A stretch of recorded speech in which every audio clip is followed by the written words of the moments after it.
O sea, estamos viviendo un momento en que nuestros alumnos se aburren más que nunca en la escuela. Porque lo que le contamos y cómo se lo contamos ni les va ni les viene. O sea, para ellos no tiene ningún interés. Entonces, tal vez si empezamos por ahí a plantearnos cosas, tal vez lleguemos a la necesidad de que necesitamos innovar. Y después, hay compañeros que pueden sentirse que están innovando. Nosotros mismos podemos sentir esa sensación. Pero tengamos un poquito de cuidado en esto. Esta mañana, Igor, representante de Salesianos, lo ha dejado caer un poquito cuando hablaba de las actuaciones de éxito. ¿Es así? Sí.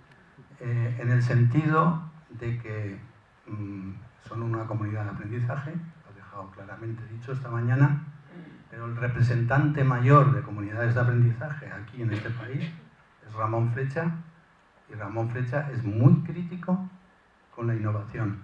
Yo os invito a que veáis, a que pongáis en Google su nombre y poner Málaga en una conferencia que dio allí, y yo creo que quedaréis sorprendido. A mí me sorprendió de arriba abajo, porque critica mucho estos aspectos de innovación que él llama un poco ocurrencias, lo llama de esta manera, y que la innovación, la única innovación que hay es seguir lo que la comunidad científica internacional entiende como actuaciones de éxito, es decir, procesos que ya están contrastados, metodologías que ya están funcionando y están dando buenos resultados. Y no sale de ahí. Y le hicieron preguntas después, y algunos muy enfadados, profesores que se sienten innovadores, y algunos muy enfadados. Ved este vídeo que os va a sorprender.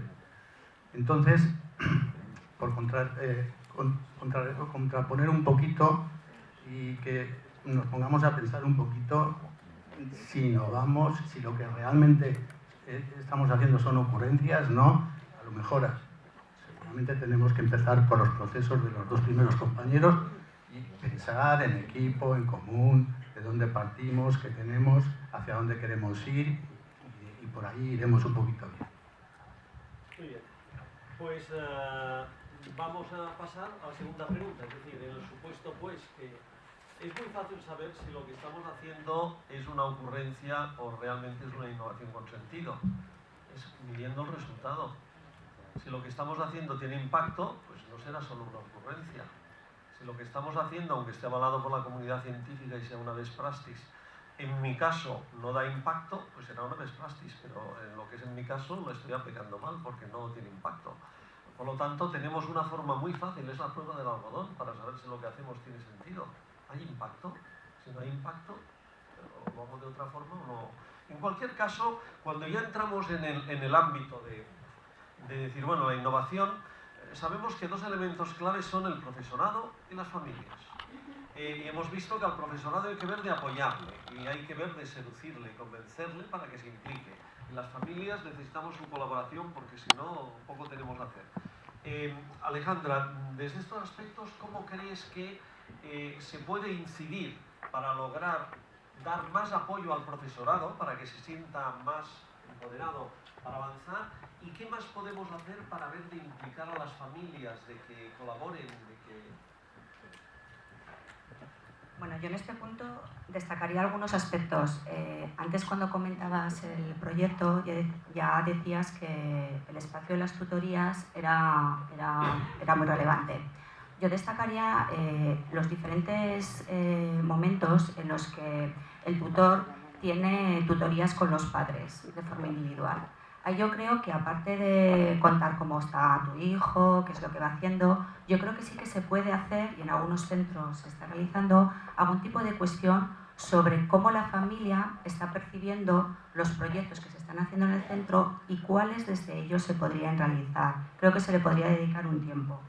Otro aspecto que yo apuesto, y conozco también algunos sitios que se está haciendo, Un elemento que es muy favorecedor, y lo has dicho tú también antes, son las formaciones que se hacen en los centros, que realizan los claustros, el profesorado. Si en algún momento nos podemos plantear que los padres también asistan a esas formaciones, incluso no solo los padres.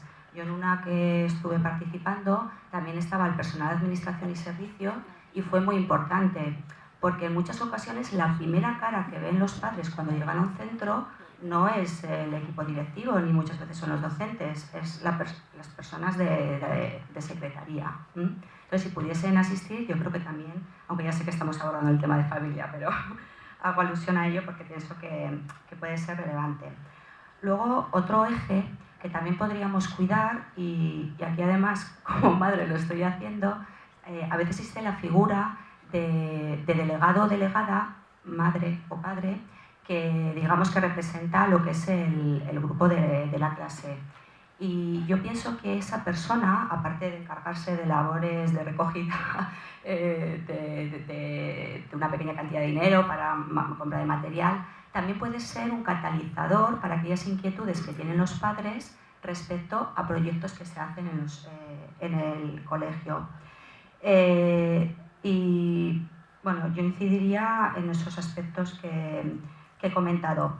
Y también porque sabemos que en muchos centros está yendo fenomenal todo lo que tiene que ver con las escuelas de padres y madres.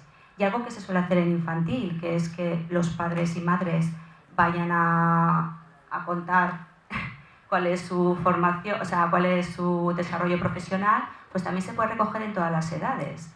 Yo, de hecho, incluso en la universidad, en tertulias, lo realizo con alumnos, y estoy hablando de alumnos universitarios. Les comento si hay alguno de los padres de ellos que están trabajando en temas innovadores vinculados con educación y acuden. Y ahí pienso, bueno, pues que también puede ser un elemento de conexión muy bueno.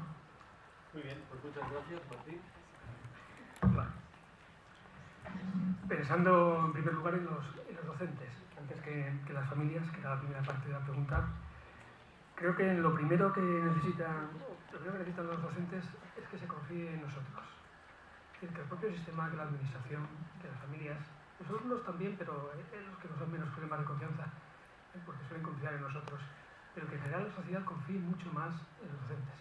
Hay una falta tremenda de confianza en nuestra labor, en que lo que hacemos es precisamente lo mejor que podemos hacer como profesionales para sus hijos, y eso incide enormemente en nuestra respuesta ante la innovación y ante afrontar esfuerzos añadidos que a veces la propia administración o nosotros mismos nos queremos imponer. ¿Recordáis? Ha mencionado esta mañana en alguna diapositiva el mega estudio de análisis de Hattie. El primer factor que incide, según este macroestudio que afectó a muchos millones de alumnos e investigaciones, el primer factor que incide en el aprendizaje, en la mejora del aprendizaje, es las expectativas. Las expectativas que el docente tiene sobre el alumno y las propias expectativas que el alumno tiene sobre el docente. ¿Qué expectativas tenemos los docentes como profesionales cuando no recibimos desde fuera precisamente esa palmadita en la espalda que está diciendo creemos en vosotros, que lo estáis haciendo bien, ánimo, que sois una gente excelente, sois excelentes profesionales? Se nos cuestiona ampliamente y creo que por ahí tendríamos que empezar a meter cambios. Este tipo de medidas, medidas de reconocimiento profesional, social, deberían también asociarse a una formación universitaria mucho más potente, mucho más vinculada a los cambios metodológicos que van apareciendo. También una actualización formativa durante toda la carrera profesional, que viniera fundamentalmente de la administración, no solo, pero fundamentalmente de la administración, entendiendo la formación docente, la actualización, como un derecho, pero también como un deber. No sé si alguna vez, a lo mejor aquí es pues una opinión que me discutiréis muchos, a lo mejor alguna vez habría que plantearse el por qué no tenemos la obligación de aprender determinadas cosas. Si yo estuviera en una empresa que no fuera la docencia, y mi empresa me dijera que para aumentar la productividad necesito determinada formación, y diría, yo esto no me interesa, me parece que iba a durar muy poquito en esa empresa. Y sin embargo, nos resistimos muchas veces a ciertas formaciones que sabemos que son ya necesarias e importantes, porque hay evidencia científica de que esto funciona. Yo discuto mucho también, discuto con Ramón Flecha cuando habla de evidencia científica, que si no está hablando por la evidencia científica no nos vale la innovación. Lo discuto mucho, creo que la evidencia experiencial la que viene de la experiencia del docente que lleva un montón de años trabajando e incluso innovando, y que no ha investigado porque no tiene tiempo, lo primero, porque no tiene energías, sus energías están en innovar y dar clase, porque a lo mejor no tiene conocimientos, no tiene por qué tenerlos, porque a lo mejor no tiene esa formación investigadora. Y no siempre la universidad va a estar al lado para estar investigando sobre si mi proyecto realmente es un proyecto que podríamos avalar científicamente. Y eso no lo hace ni mejor ni peor. Yo acabo de hacer una investigación, mi tesis doctoral, sobre un proyecto de innovación, el último que hicimos en el María Moliner y otros centros, el proyecto Alegría, cuarto de primaria, y desde el punto de vista científico hemos demostrado que había resultados muy positivos del proyecto. Hace unos años hicimos otro proyecto que no se ha sometido a ninguna investigación científica, un mundo de alternativas, en el María Moliner, lleva ya 13 años funcionando, lo han empleado cientos de docentes aquí y fuera y nadie investiga sobre él, ni yo. ¿Por qué? Porque en aquel momento ni tiempo, ni ganas, ni saber. Y sin embargo ese proyecto ha funcionado muy bien. En 2005 tuvo el primer Premio Nacional de Innovación Educativa, pero ese no es el reconocimiento. Los premios al final son chorradas, no son más que caramelitos. Pero ¿qué es lo que ha hecho que ese proyecto entendamos que vale y haya perdurado? Pues la experiencia, el estar con los chicos y comprobar que al final siempre o casi siempre lo más valioso desde la percepción de los usuarios, niños, familias, docentes, que aquello funciona, ¿no? Como dice Ignacio González, que estuvo aquí en la universidad, el primer indicador para saber si una formación es potente y funciona es el grado de satisfacción de los usuarios, que somos la comunidad educativa. Muy bien, gracias Martín. Virgilio. Bueno, yo voy a, en este campo, estando completamente de acuerdo con las cuestiones que se acaban de comentar, hay un tema que a mí me parece, o un par de temas así, y dentro también de lo que es mi mundo de preocupaciones, ¿no? Yo creo que una de las cosas que particularmente he echado en falta ha sido la de, bueno, creo que la mejor palabra sería la de la necesidad de un determinado liderazgo, un liderazgo que se ejerciera de una manera democrática y que fuera ejercido desde la propia administración. Lo concreto un poquito más. Jamás en la vida ninguna de las consejerías del PP, del PAR, del PSOE que han existido en este país en el que vivimos, jamás he visto que hiciera una cosa como la que se obliga a hacer en todos los centros, que es la programación general anual. Nunca he visto qué plan tenía la consejería para ese año. Yo soy parte de la consejería cuando he estado trabajando, en algunos momentos he sido director. ¿Qué caramba se espera de mí durante este año?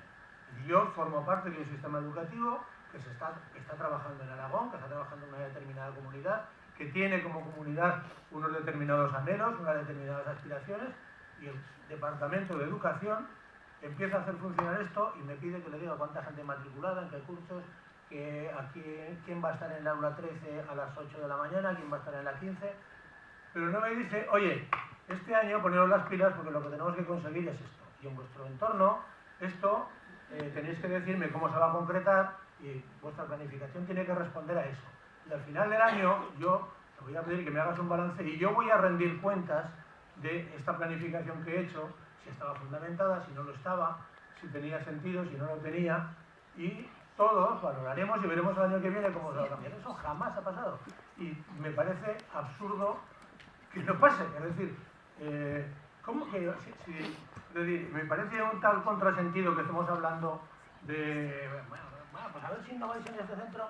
Pero vamos a ver, ¿cómo que vamos a innovar en este centro? ¿Hacia dónde queremos ir todos? Dime primero qué es lo que tú vas a hacer, o tú que eres el rector de esta comunidad. Vamos a establecer unos objetivos, vamos a establecerlos democráticamente. Si te han votado a ti y eres del PP, pues con tus prioridades, si eres del PSOE con las otras, pero di qué es lo que esperas de esta comunidad, ejerce un liderazgo de una manera democrática y luego pídeme responsabilidades y tú también ríndeme cuentas. Por ahí es una de las primeras dudas que creo que como profesor, como docente, durante el tiempo que he estado, he necesitado, ¿no? Otra segunda quizás es un poco redundante con la anterior. Yo creo que el profesorado necesita sentirse parte de un equipo. Ya sé que hay mucha gente que no quiere hacer esto, que le va mal, pero yo siempre lo he sentido. He sentido la necesidad, bueno, afortunadamente en el departamento, hay algunas compañeras que han trabajado, he tenido la ocasión de poder compartir muchísimas cosas, pero eso se quedaba cerrado a la puerta de las 3 o 4 aulas que nosotros compartíamos. En el momento en el que pretendías ir un poquito más allá, o en el momento en el que bajabas a la Comisión de Coordinación Pedagógica, bueno, por mucha por mucho que esa comisión de coordinación pedagógica tuviera que ejercer una misión de coordinación del equipo y de ejercer un determinado liderazgo dentro del centro, aquello yo jamás lo he visto. ¿Por qué? Pues entre otras cosas porque creo que también el liderazgo que la administración debería ejercer no se ejerce en condiciones, es decir, si yo leo las instrucciones de comienzo de curso o las instrucciones de final de curso, que son las que de alguna manera te atan los cabicos por donde tienes que andar cada año, nunca he leído nada más que cosas que sobre todo contribuyen a que sálvese quien pueda, cada uno que se las apañe como mejor vea, y luego que no haya muchos problemitas, y cuanto más tranquilo esté todo esto y menos se entere nadie de que haya líos, mejor. Creo que la cosa tendría que ser pensada completamente en el sentido contrario, ¿no? Bueno, pues en esta línea podría abandonar un poco más, pero ya... José Antonio, profesores, ¿cómo apoyarles y cómo mejorar temas de Sí. A ver, ¿qué equivocación fue el no dejar la formación permanente del profesorado en manos de los movimientos de renovación pedagógica, que fueron desapareciendo poco a poco porque no se les hacía caso y pasó la formación a depender directamente de la administración, de las comunidades,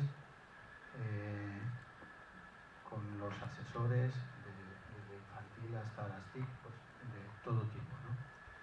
Qué poco ha costado en momentos de crisis, de recorte, coger la formación del profesorado y casi hacerla desaparecer de un plumazo. Qué poca protesta ha habido, porque no hemos sido capaces en esos procesos de formación de aplicar precisamente los cambios metodológicos que tanto cacareamos, que tanto decimos. Hemos ido allí siempre de oyentes, a no ser que fuéramos los ponentes. Cuando éramos los ponentes éramos los que poníamos, pero los demás escuchaban. Entonces, cuando el profesorado volvía al aula, practicaba lo que había encontrado, lo que había visto. Por eso, qué fallo tan importante ahí hemos tenido. Esta mañana comentaba Gaspar que llegó un día en que me encontré solo en el CRA. Bueno, pues tuvimos que plantear, y nos lo aceptaron, un proyecto de renovación pedagógica desde nuestro centro que llevaba como título «Cómo innovar en la escuela rural con la inestabilidad del profesorado que tenemos».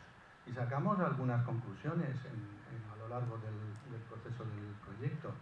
Entre ellas, tener las aulas siempre abiertas. La puerta de la clase siempre abierta. Se corta, entramos dentro, se paraliza lo que está ocurriendo dentro. No se sigue. Y no se sigue hasta que la persona que ha ido vuelve a salir. Da la impresión de que sintamos ahí ciertas vergüenzas. El aula siempre abierta. Para todo aquel que quiera entrar a ayudar o a aprender. El aula siempre abierta. Y otra de las conclusiones a las que hemos llegado allí en el centro es que el profesorado nuevo que viene, en esas horas de libre disposición, puede perfectamente estar en clase de un veterano. En mis últimos años de docencia, ya rara era la clase donde yo me he encontrado solo. Rara la clase. Y además tengo así como anécdotas muy bonitas, con alguna compañera que ha estado conmigo en todas mis clases de matemáticas, en todas, no se perdía ni una, y después cuando iba a visitar a sus compañeras y compañeros del centro donde había venido, les decía: ¿creéis que es posible hacer una clase de matemáticas en todo el año no se ha tocado los niños ni una hoja de papel? Son cosas que te emocionan de alguna manera, porque eso lleva detrás todo un trabajo. El trabajo entre iguales. En los CPRs vuelvo a repetir, lo hemos puesto muchas veces encima de la mesa, sobre todo cuando comenzaron los tablets a repartirse por los centros. No hay nadie que haya pasado por esta experiencia. Somos innovadores, representamos la vanguardia. No podemos llamar a nadie, a no ser que tenga que venir de muy lejos, del extranjero. para que nos cuente qué hay que hacer en clase con esto que tenemos ahora en nuestras manos. Entonces, todo lo que aprendamos por nuestra cuenta, vamos a ponerlo en común. Nos juntamos en los CPRs, donde sea, y allí vamos contando nuestros errores y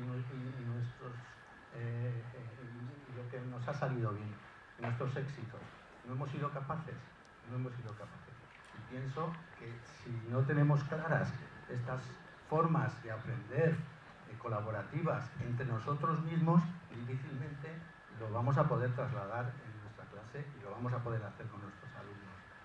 Y en cuanto a la formación de padres, pues bueno, yo he pasado por la experiencia clara de encontrarme con el padre que me ha dicho: José Antonio, ¿no te estarás pasando con tanta informática? Lo llamaba así porque entonces no estaba todavía ni el concepto TIC. Y después fue uno de los padres que lideró el movimiento de padres que exigía que en el instituto, cuando su hija ya había pasado al instituto, se llevaran las mismas metodologías que llevaban con las mismas herramientas en la escuela de primaria.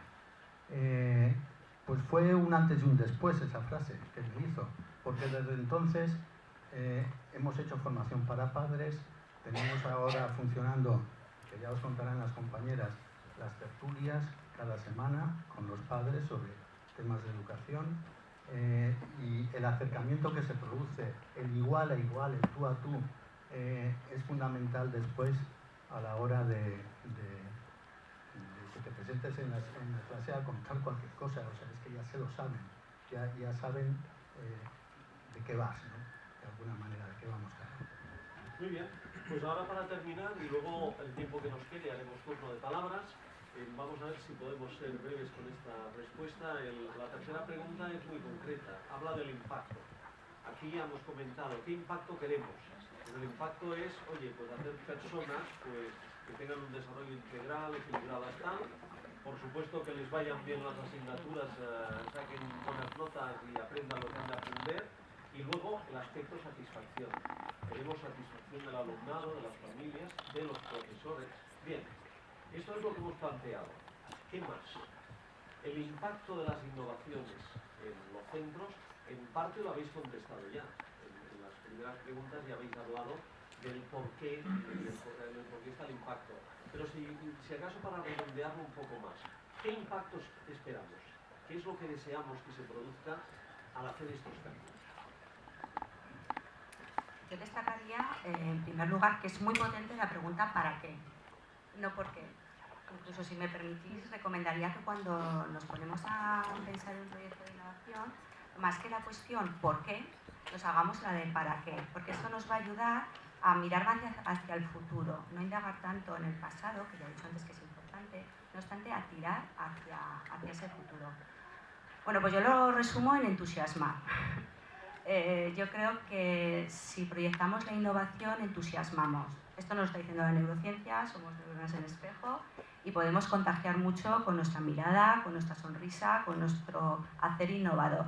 Yo creo que esto es muy importante. Aquí se ha dicho que nuestros alumnos a veces se aburren, que los profesores... Bueno, pues yo creo que, antes lo comentaba con Ángel, qué cantidad de docentes hay que están participando en actividades de innovación, de formación. O sea, que yo creo que sí que hay una gran inquietud y unas ganas muy importantes y significativas por aprender, por innovar, por emprender y además hacerlo bien, no solo de forma anecdótica.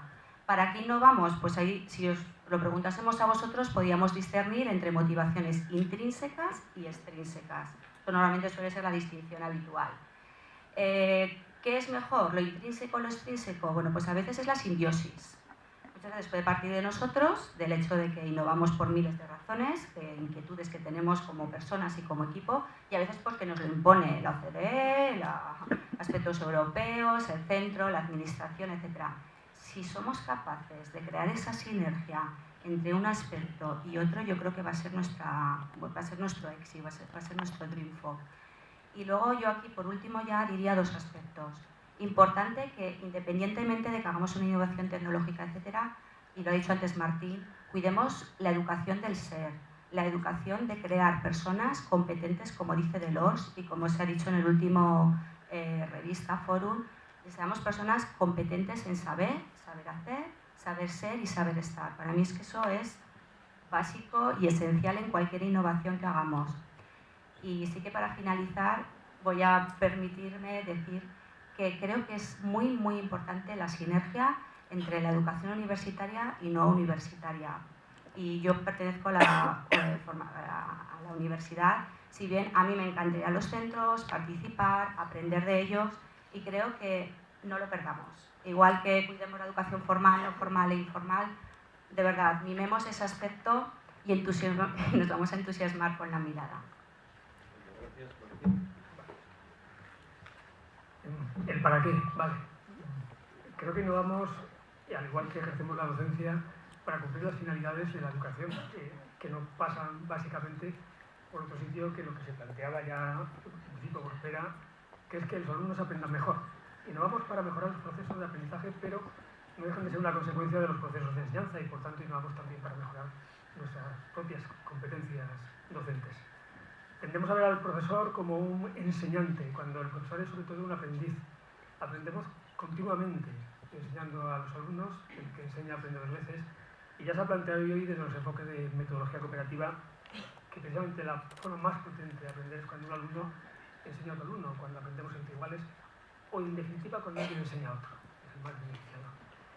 Desde esa óptica, evidentemente, esa parte del proceso de aprendizaje y la innovación es clave. Pero no podemos desligarla de las finalidades últimas, quizá últimas de la educación, que deben ligarse, se ha comentado ya aquí, por ellos, también por Alejandra, pues de la propia individualidad del ser humano, sus propias necesidades personales, de desarrollo personal, de felicidad, de aspiración básica del ser humano es ser feliz, y desde el enfoque o desde la esfera comunitaria, el contribuir a hacer un mundo más justo, más solidario, un mundo mejor en el que vivir. Creo que en este sentido, innovar para integrar los aprendizajes curriculares que tanto nos agobian, olvidarnos de la hiperestandarización y todas estas historias y decir cómo puedo conseguir integrar lo curricular con lo demás que es importante, es decir, con las competencias clave, con la educación en valores y con la educación socioemocional. Ese cóctel es muy, muy potente. Eso me permite plantear una propuesta de aprendizaje cooperativo en la que sé que voy a trabajar competencia lingüística porque interaccionan verbalmente y por escrito. Voy a trabajar la competencia de aprender a aprender porque es una estrategia muy potente de aprendizaje cooperativo. Sé que voy a estar trabajando competencias de autonomía personal, habilidades sociales también, pero además, si estamos resolviendo problemas matemáticos, con un lápiz al centro, por ejemplo, estamos trabajando también contenidos curriculares. Y si esas cifras matemáticas son porcentajes reales de pobreza, de trabajo infantil, de datos de la vida, pueden permitir reflexionar además sobre injusticia social, sobre componentes de valores que están también ligados a las matemáticas. Es la manera de aprovechar los tiempos, si no la historia es muy, muy, muy compleja.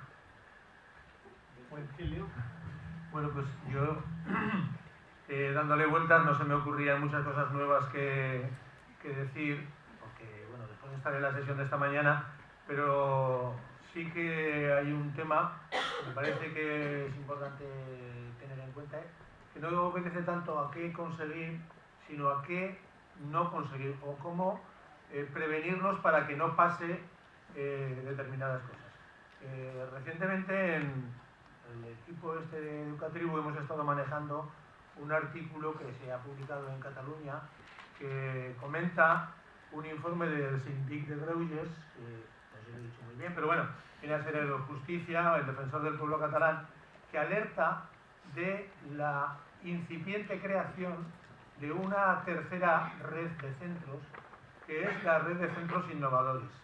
Una red de centros que no se caracteriza precisamente por la integración de todo el alumnado, sino que está comenzando a ser una red especial, en el sentido de que en esa red están incorporados centros públicos y están incorporados centros privados, y en esa red acude alumnado con unas determinadas características, de unos determinados entornos sociales y económicos, y no entra el otro alumnado que, o bien porque considera que el equipamiento que tiene que adquirir es caro, que en ocasiones lo es, o bien porque en ocasiones los centros innovadores venden su educación con una parafernalia de cosas extrañas que a determinado sector de la población le tira para atrás, con lo que dice, joder, Yo allí no me atrevo porque, ay, mi chico allí no lo llevo, si este pobre crío, ¿qué va a hacer allí? O bien, de distintas maneras se estaba generando, digo, de una manera incipiente, una especie de tercera red de centros que serían los centros innovadores. Es decir, hay que prevenirse para que la innovación no sea un nuevo instrumento de segregación, como por cierto lo han sido determinados de los programas de los que se han utilizado anteriormente. No quiere decir que generalmente, pero sí que en ocasiones, por ejemplo, el bilingüismo se ha utilizado para segregar, para que unos determinados centros tuvieran una determinada atracción hacia un determinado alumnado y un determinado rechazo hacia otro determinado alumnado.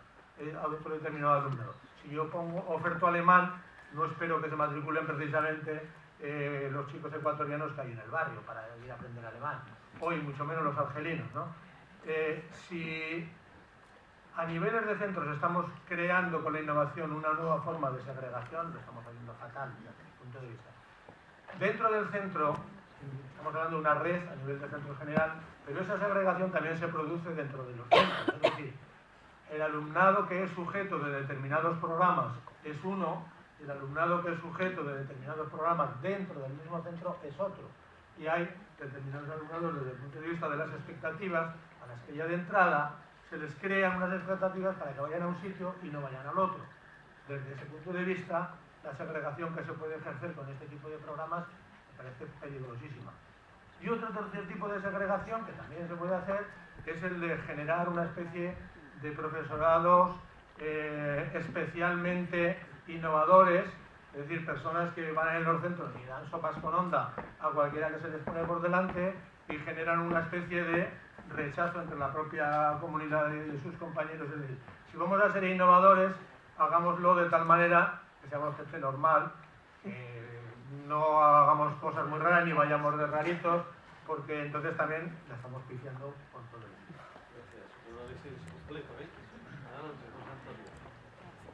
Nada, solo advertir una cosa, que tengamos en cuenta el nivel de felicidad que los niños tienen dentro de la escuela. Si conseguimos que al menos sean igual de felices que son fuera, pienso que estamos haciendo bien el para qué, ¿no? Innovar. Muy bien, pues entonces abrimos turno de palabras. Quien quiera hacer algún comentario personal o alguna pregunta a los invitados, pues adelante. José Antonio, a ver si estamos con este otro. Bueno, ya que he hablado de los movimientos de renovación pedagógica, pues a ver si a través de esas asociaciones que en estos momentos tenemos aquí en Aragón, entre ellas Utopías Educativas, reforzamos la formación del profesorado a través de ellas y vamos consiguiendo que las administraciones, las que vengan, entiendan un poquito, que nos dejen hacer esto a nosotros que sabemos de ello. Bueno, yo a lo mejor pediros perdón porque como soy bastante monotemático a la vez os he podido aburrir, y luego de todas las maneras también quiero decir que creo que se pueden mejorar, o sea que se están mejorando y que hay un entusiasmo que no tenéis que perder, que no tenemos que perder, y que adelante con los valores que ganaremos. Bueno, el ver tanta gente hoy aquí, estaba pensando esta mañana, ya más hablando, el sábado que viene, 170 profesores en Tarazona, en las jornadas de innovación de SAFA. En Caspe, no sé cuantísimos, habrá en Masef, en Huesca, 200 estaremos un sábado y nos vamos a juntar por ahí. Creo que se está creando socialmente y en el sector educativo especialmente, se está creando, nos estamos acercando hacia ese concepto de masa crítica. Ese concepto que sabemos que lo que nos viene a decir es que llegado a un determinado volumen de gente que quiere o que apuesta por el cambio, se puede un cambio de conciencia y se puede dar un vuelco a la escuela. Si algo puede tener la innovación y todo esto que está sucediendo es ir hacia ese punto de masa crítica en el que al final ya no hablemos de raritos, sino que hablemos de que intentar hacer algunos más competentes, más felices, es normal, ¿no? En el ámbito educativo. Bueno, yo muchas gracias por este espacio, vuelvo a reiterarlo. A veces suelo decir que ojalá tenga 70 años y siga corriendo, que que es algo que me encanta hacer por las mañanas. Pues ojalá tenga 70 años y siga creyendo tanto en la educación como hasta ahora y aprendiendo, ¿no? Tengo en mi firma al final de mail siempre aún aprendo, que es un grabado de Goya, y además lo quiero seguir manteniendo porque ese espíritu hasta donde me dé mi cabeza y mi cuerpo, pues lo quiero seguir teniendo. Yo vuelvo a incidir en la idea de que si profesores y discentes cuidamos nuestro saber, eso hará que fluyamos, eso tendrá la consecuencia de que podamos influir y, consecuentemente, de que podamos confluir y podamos trabajar de forma colaborativa. Y esta es una de mis creencias potenciadoras en educación. Muchísimas gracias.